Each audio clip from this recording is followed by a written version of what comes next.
नमस्कार, मैं हूं आपके साथ वैशाली और आप देख रहे हैं न्यूज 31। भोपाल क्राइम ब्रांच लगातार मादक पदार्थ को लेकर कार्यवाही कर रही है। पहले भारी मात्रा में गांजा, फिर चरस और अब कोरेक्स कफ सिरप का जखीरा पकड़ा है। आपको बता दें कि भोपाल और मैहर से क्राइम ब्रांच ने भारी मात्रा में प्रतिबंधित कोडीन युक्त कोरेक्स कफ सिरप का जखीरा पकड़ने में सफलता हासिल की है।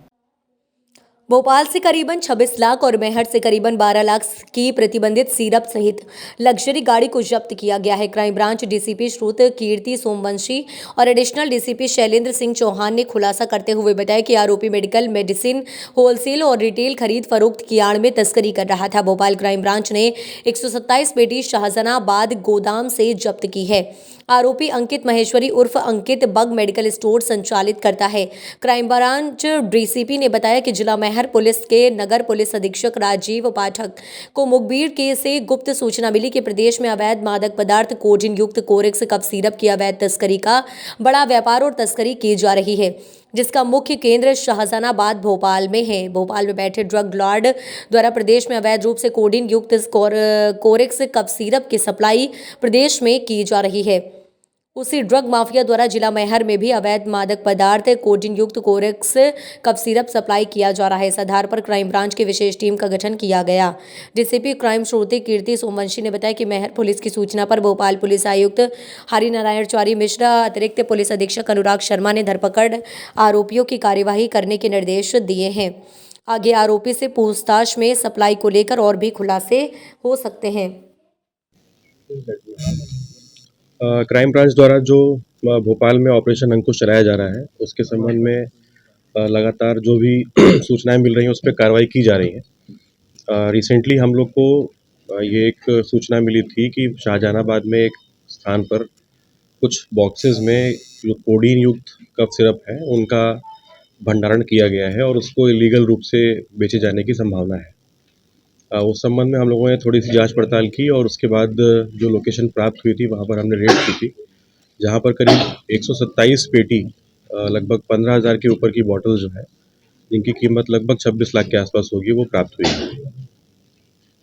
इस संबंध में एक आरोपी को गिरफ्तार किया गया है, जो कि जिसके भंडारण में ये कोडीन युक्त कोरेक्स यानी ऑनरेक्स कफ सिरप मिला है और उससे अभी अब पूछताछ जारी है कि इसके पहले की उसके कितने कंसाइनमेंट यहाँ पर आ चुके थे और इसके पहले उसने कितने लीटर या कितने कंटेनर्स में इसको बेचा है। उस सभी चीज़ों की जानकारी उसके लैपटॉप या उसकी ईमेल और बाकी चीज़ों के माध्यम से प्राप्त की जा रही है। मैहर का कनेक्शन है, मैहर और भोपाल दो जगह कार्रवाई हुई है सर, तो ये क्या इनका ग्रोथ था कि अलग-अलग काम करते हैं और भी चली हुई?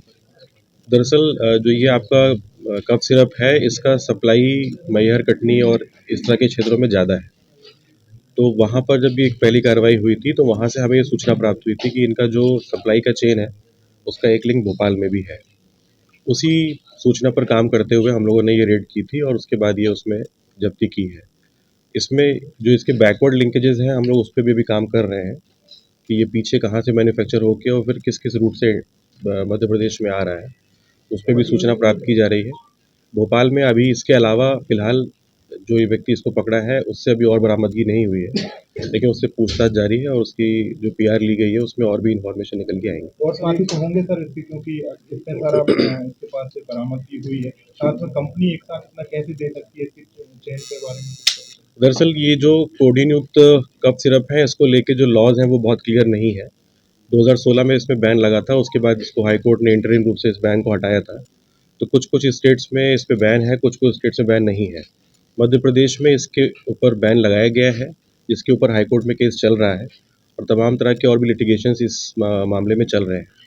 कोडीन वाले जो कफ सिरप हैं उनको इसलिए बैन किया गया था क्योंकि वो गट में जाके मॉर्फिन का रूप ले लेते हैं और फिर वो ऑलमोस्ट एक मॉर्फिन की तरह ही काम करते हैं, जो कि एक कंट्रोल सब्सटेंस है। इस संबंध में जो व्यक्ति है इससे पूछताछ की गई है, तो उसने अभी अपने किसी साथी का नाम नहीं बताया है। दरअसल उसका मेडिकल स्टोर का काम है, तो वो दवाइयाँ खरीदने बेचने का काम करता रहता है और दवाइयों को खरीदने बेचने के लिए जो इनके ट्रांसपोर्ट की सिस्टम है वो और बाकी जो भी लॉजिस्टिक्स की सिस्टम है उनका वो प्रयोग करता था। अभी किसी और साथी का नाम सामने नहीं आया है। जो इसके बैकवर्ड लिंकेजेस हैं जिसमें ग्वालियर का एक लिंक सामने आ रहा है जहाँ से ये चीज़ सप्लाई होके आई है। पर ज़रूरी नहीं है कि वहाँ पे वो उसका भंडारण किया गया हो सकता है वो केवल ही लॉजिस्टिक की सप्लाई वाला एंगल हो। तो पुलिस अभी उस पे काम कर रही है और होपफुली आगे उसमें और भी कुछ जो है तथ्य सामने निकल कर आएँगे। सर, भोपाल में भी कहीं कुछ सप्लाई करता था क्या ये? में है भोपाल जिले के अलावा और किन-किन जिलों में ये सप्लाई की बात की जा रही है? अभी फ़िलहाल जो पहली कार्रवाई हुई थी मैहर की, सतना, कटनी की, वहाँ तक की सप्लाई की चीज़ें सामने आ रही हैं। भोपाल के मेडिकल स्टोर्स पे सप्लाई का कोई अभी लिंक क्रिएट नहीं हुआ है। लेकिन इसके भंडारण को लेके और इसकी बिक्री को लेके अभी तक किसी प्रकार का कोई दस्तावेज वो पेश नहीं कर पाए हैं। जिसके बारे में उनसे जानकारी मांगी गई है और अभी तक इस प्रकार का कोई तथ्य सामने नहीं आया है कि वो उनके पास कोई भी लीगल बैकिंग है इस चीज़ को बेचने की और इस स्तर पर भंडारण करने की। सर, इसमें जो मुख्य आरोपी है इसका कोई दूसरा अल्टरनेटिव भी है ये उसकी आड़ में ये पूरा बेच रहा था। जब ये ट्रांसपोर्टिंग कर रहा था तो डायपर के बीच में लागता था, इस तरह से कुछ बात नहीं था। ट्रांसपोर्टेशन के संबंध में भी क्लैरिटी नहीं है कि वो ट्रांसपोर्टेशन क्या बाकी डिब्बों में छुपा के लाता था कि नहीं। लेकिन इस व्यक्ति का जो आरोपी है इसका मेडिकल सप्लाई का काम है। वो उसको थोक रूप से भी करता है, जो डायपर्स होते हैं बच्चों के उनका सप्लाई का काम भी करता है। लोकल यहाँ पर जो दुकानें हैं उनको भी सप्लाई काम करता है। चूँकि इसके लिंक तो क्रिएटेड हैं, जो मेडिकल फील्ड में जो लोग भी सप्लाई करते हैं उनसे, तो नो डाउट कि उसी को यूज़ करके इसने ये सामान यहाँ मँगाया है। पिछले 1 साल से ये लगभग इसको यहाँ पर बेच रहा है। अभी चूँकि इसकी पीआर में पूछताछ शुरू नहीं हुई है, इसकी पीआर में पूछताछ शुरू होगी तो भोपाल में इसके क्या लिंक है, भोपाल में किन दुकानों को कहाँ-कहाँ पर रखने के लिए बेचा है, किसको-किसको बेचा है, उसकी जानकारी जो है वो मिल जाएगी।